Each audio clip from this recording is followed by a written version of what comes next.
আজি বহুত আমাৰ বিটিআৰ অঞ্চলৰ কাৰণে এটা সুখবৰ। যোৱা 5টা বছৰ বিটিআৰ অঞ্চলৰ ৰাইজক শান্তি, উন্নতি আৰু ন্যায় দিয়াৰ পিছত শান্তিৰ নায়ক প্ৰমোদ বড়ো ডাঙৰীয়াৰ নেতৃত্বত যি চৰকাৰ চলিল, এই 5 বছৰ হ'বহি। 5 বছৰ অতিক্ৰম কৰাৰ পিছত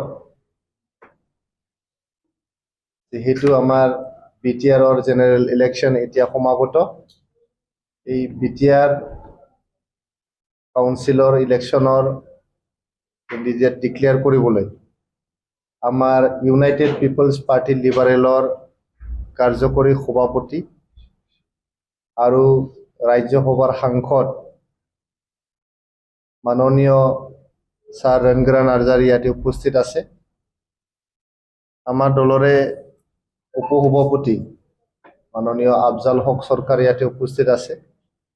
আমাৰ মহিলা শাখাৰ সভানেত্ৰী প্ৰতিভা ব্ৰহ্ম বাইদেউ ডাঙৰীয়া ইয়াতে উপস্থিত আছে। আমাৰ দলৰে সম্পাদক আৰু বিটিআৰৰ মাননীয় ইএম উইলসন হাজদা ইয়াতে উপস্থিত আছে। আমাৰ স্থানীয় বিধায়ক লৰেন্স ইসলাদি ডাঙৰীয়া ইয়াত উপস্থিত আছে। আমাৰ কেন্দ্ৰীয় পৰ্যায়েৰ নেতা মন্টু দে ডাঙৰীয়া উপস্থিত আছে। আমাৰ লগত আমাৰ ইউপিপিএল দলৰ সম্পাদক ৰিটায়াৰ্ড প্ৰিন্সিপাল শ্ৰীবাজ বৰ্মন ডাঙৰীয়া আমাৰ লগত উপস্থিত আছে।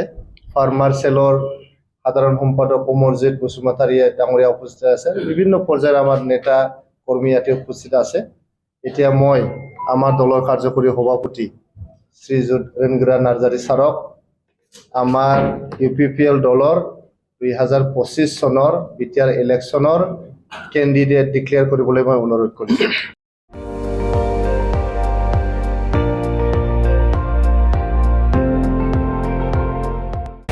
আপুনি চাই আছে ND24, সৰ্বশ্ৰেষ্ঠ নহয় সৰ্বোত্তমৰ দৌৰ।